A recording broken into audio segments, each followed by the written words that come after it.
Hi, everyone, and welcome to the Silicon Insider podcast. I'm here with, as usual, Scott Budman.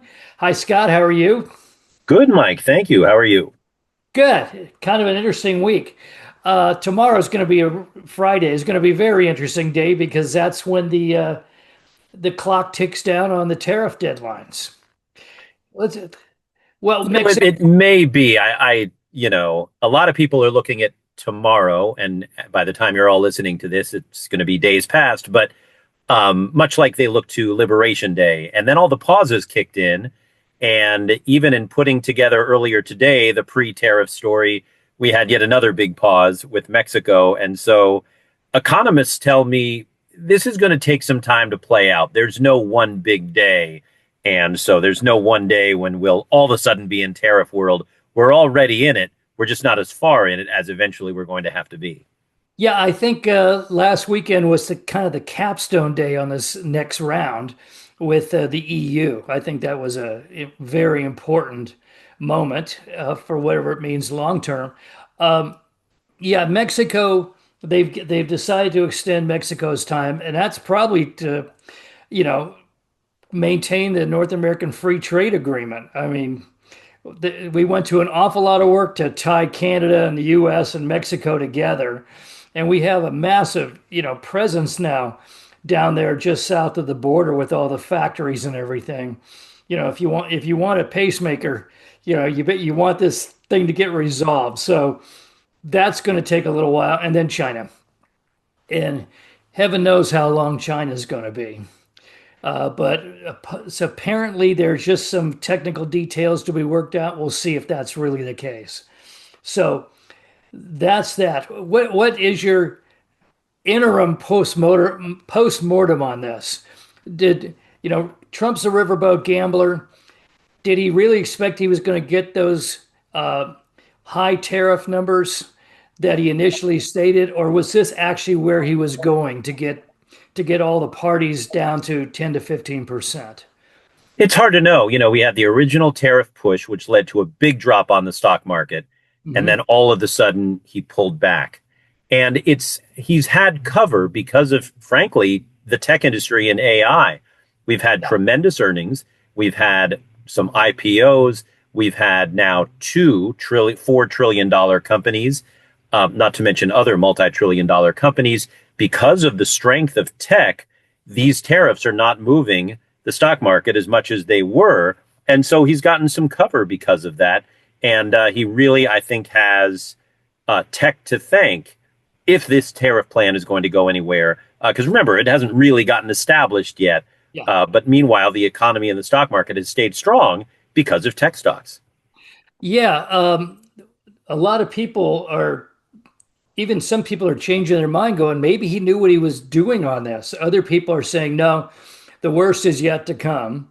And Powell at the Fed seems to be saying, wait and see. We don't know yet. It's still not all the way there. But it seems as if the tariffs, they don't look like they're going to do as much damage as we all thought they did. I mean, we were all taught that tariffs were terrible. And, maybe they are, but maybe they're not as terrible as we thought. If Trump seems to have realigned the entire global economy in the span of about 6 months, which is for good or evil. That's amazing. Well, and it's just too early to tell. We don't know if the economy is aligned. We don't know where inflation stands. That's why the Fed is not moving interest rates because we haven't even established our tariff plan yet. And it's been months and months of talking about it. So I don't know that anything is in stone as far as what these tariffs mean. Prices have gone up a bit. Economists say they're likely to go up more. We already have some retailers who are eating that cost. That's not going to last forever. So more things will be passed on to us, the consumer. But it's just too early to tell. These deals take a long time traditionally. And traditionally, they're inflationary. And that, I think, is why the Fed has been hesitant to make a move. What do you think about the money coming from Japan and the agreement from the EU to invest in the United States and all that? That kind of came out of nowhere. I don't think anybody expected those riders to be put on these tariffs. what's going to be the impact of that? I mean, is that going to bury some of the costs of the tariffs? Is this going to raise employment, uh, improve American infrastructure? I mean, the other behind door number four would be this money has already been back and forth. We've Yeah. had long time back and forth trade agreements with these countries. We've spent money there. They've spent money here. We have, and getting back to tech, a lot of really exciting things happening with artificial intelligence and machine learning, not to mention new hardware products these countries want. So, of course, there's going to be money coming from them to our shores and vice versa. That's not new. It hasn't been new for a long, long time. And so I don't know that that means anything changes. But, if you like the global capitalist structure, you're glad that at least we're still dealing with these countries because for a while, when Trump was putting these tariffs out there, that was kind of in jeopardy. Now it seems like the countries at least want to keep up good relations, which means products for their consumers and products for our consumers. It's kind of interesting. One of the other things besides the money thing is that Trump also seems to be using this to try to influence war war and peace and trade. I mean, he just came out and said India, you know, stop sending stuff to Russia to fight the war effort. I mean, that's another interesting that no one seems to have ever done with tariffs before. I don't know if it's going to work. I mean, it's obviously not working between the Ukraine and Russia, or at least with Russia. But what do you think of that as a brand new economic political mechanism? It's untried, it's untested, it hasn't worked. But Trump will try anything. He's trying to make tariffs change how border security happens. He's trying to make tariffs to cut down on the drug trade. He's trying to put tariffs out there so that TikTok will become an American company. These things haven't worked before and they haven't worked yet. Maybe they'll work. I wouldn't put too much faith in them. There are negotiations that stop wars, not, hey, we're going to charge more for your auto parts. That traditionally doesn't do it. So I don't know what he's trying to do here, except, give himself some bragging rights on, hey, I stopped this thing or I started this thing. But so far that hasn't worked. We're just paying a little more for goods and services. Right. Okay. We had some interesting news this week. Amazon uh, had their stock dropped this week. And despite the fact that they had 18% growth in their cloud business. I mean, it's starting to seem like eventually Amazon's going to be a cloud business with a retail business attached to it. Uh, what do you think? I mean, is this a sign of something? I mean, AI doesn't operate in the cloud, so why is there so much growth in the cloud industry? Well, I mean, storage is everything these days, and Yeah. that's why you see strength in a lot of Microsoft. I mean, gosh, their earnings just killed it. They reached a $4 trillion status. Palantir, the most successful stock, I think, this side of Robinhood so far this year in terms of growth. Storage and software red hot. You saw the Figma IPO Thursday. I want to I talk mean, about that. I want to talk about that next. That's amazing. yeah. And for Amazon, it's interesting. They are growing, but all of their losses were on Thursday night after their earnings came in. They came in well, but right, AWS is not as strong as some of the other cloud offerings from companies like Microsoft. And I wonder, you almost have to be perfect and world beating these days if you're a tech company, because gosh, the earnings have just been so strong. Well, a company that hasn't been perfect lately, but got really rewarded this quarter is Apple. Apple had a real good quarter in almost every area. Even though they're pulling out of China, and there's all sorts of headwind against Apple. It seems right now they're doing well. Yeah, they sold a ton of iPhones. They did really well with services and software. They said they grew, gosh, 13% for iPhones, 10% overall revenue. I mean, that's really, really strong. I think they're actually improving in China even as they transition to India as well. So people still want the hardware, they still want the services. Apple paid a price over the last 6 months or so because it is not an AI powerhouse. Right, And right, that's something I've questioned. I don't quite understand because if everybody has to be an AI powerhouse, it's just not going to work. right. Some companies have to be good at hardware and delivering and with their app store, all this AI stuff. So I just don't quite understand the need to hop on the AI bandwagon by companies that really don't do it well, i.e., Apple. But they really came through on Thursday evening for their investors with a very strong overall quarter. If you search the web and look at some of this China stuff, uh, this whole spate of new fifth generation or whatever you want to call them, uh, Chinese smartphones.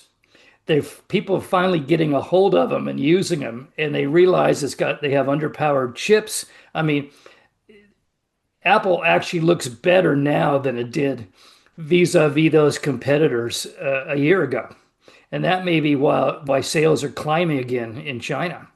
Is that when you have a thing in your hand that is full of bugs and has a short battery life and it's underpowered, you go, oh, wait a minute, maybe that even though the government wants me to not to buy an iPhone, I think I'm going to go buy one right now. Right. I mean, Apple succeeds on a premium, sort of a mindset of I have enough wealth to own an iPhone. Right. And there are a lot of people who qualify for that and all over the world. And there is a cachet, and there's something to be said for the cachet product. And Apple is a great example of that. Yeah. It's an example of it's basically a inelastic price curve. They can charge more every time because of that added perception that they're the best and wealthy people want the best. And Apple's never really let them down. So, okay. And finally, let's talk about Figma. Oh my God. Here's a company that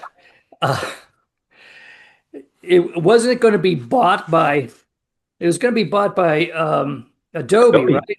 2023, uh, a $20 billion acquisition and it failed. And now, now they had an IPO when nobody's talking IPOs right now. It hit a valuation first day of $45 billion. We haven't seen a lot of IPOs like that. Now, what's special about Figma and how did they manage to come back from the near dead, in just a few years to become the darling of the stock exchange?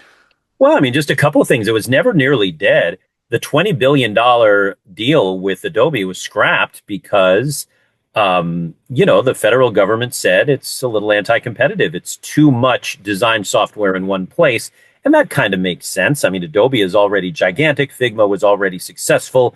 And so it turned out to be on a path to IPO. And who knew? I mean, when you lose a $20 billion deal that you wanted, that the buyer wanted, that was just the stars were aligned, and then the government steps in and says, "I'm a little too anti-competitive. Do it on your own," and then you turn around. I mean, late today, I know we're in after hours and we're up even further than this, but Figma was a $60 billion company on day one.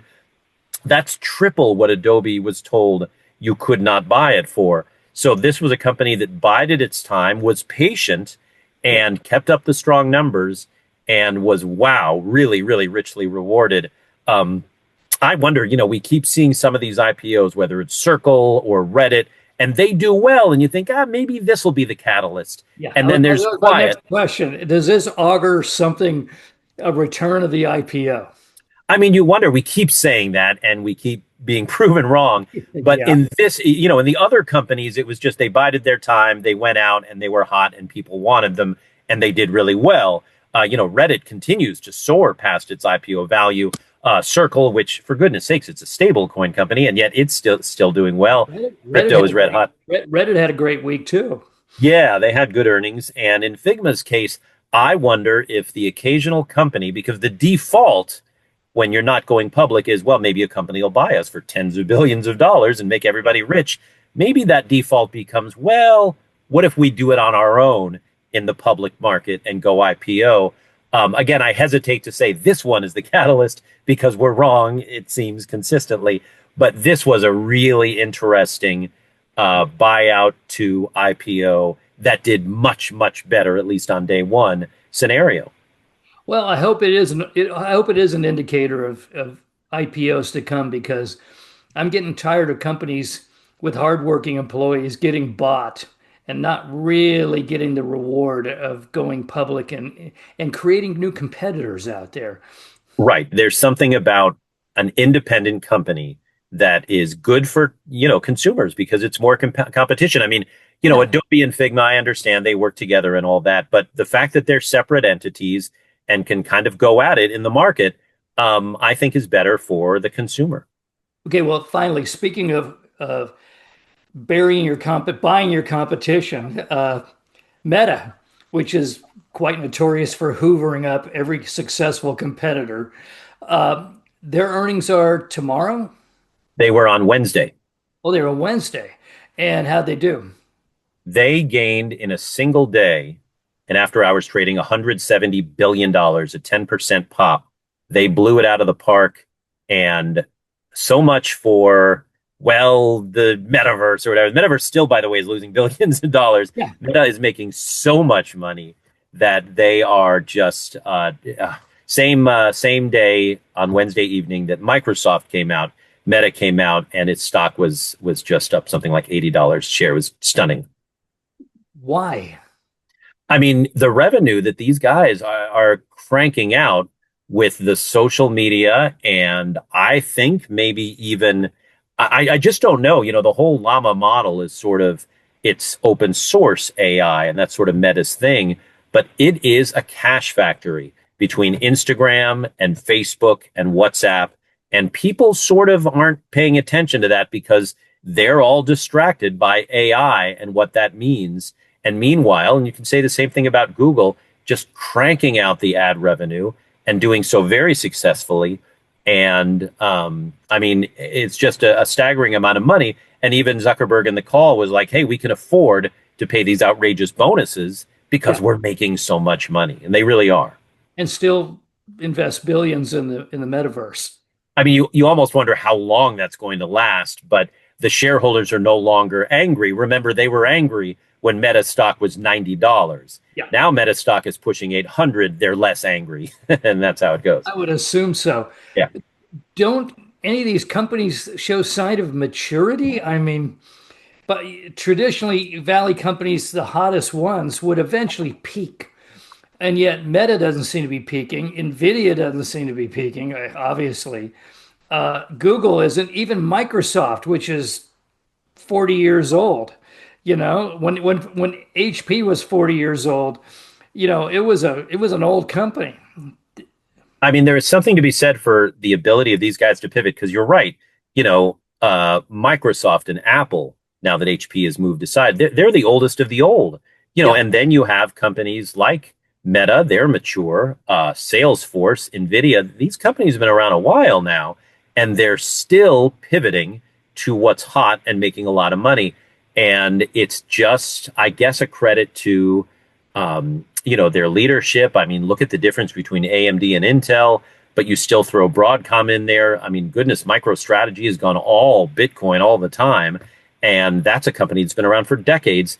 And they're mature, but they're also keeping a spark for what's new. And it's just impressive the way investors are responding to that. If they found the secret sauce that companies have been looking for, I mean, IBM didn't have it, GE had it for a while, but they couldn't sustain.